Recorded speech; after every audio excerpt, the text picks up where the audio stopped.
La question que se pose aujourd'hui un certain nombre de producteurs, c'est est-ce qu'ils ont vraiment un intérêt à rentrer dans les démarches de segmentation ou de différenciation qu'on peut leur proposer.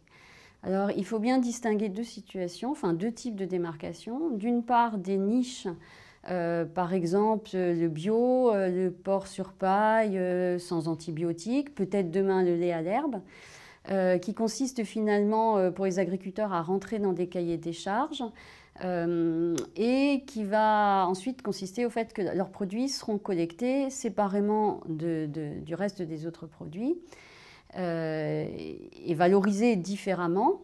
Et ce qui permettra finalement à l'entreprise de donner une certaine plus-value à l'agriculteur pour compenser ses surcoûts éventuels, ses pertes de production éventuelles et puis pour rémunérer finalement ses efforts. Donc ça, c'est la question des niches, donc c'est un type de segmentation.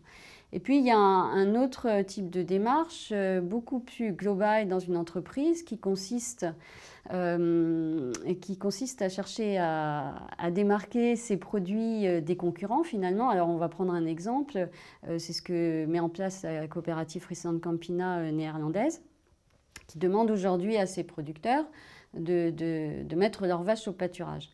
Alors, le lait de ces exploitations laitières-là ne sera pas collecté séparément, mais il permettra de donner aux produits de la coopérative une image plus verte, plus environnementale, que la coopérative va aller vendre sur les marchés sur lesquels elle se positionne. Elle devrait réussir à démarquer ses produits de ceux de ses concurrents, donc elle prend un avantage concurrentiel.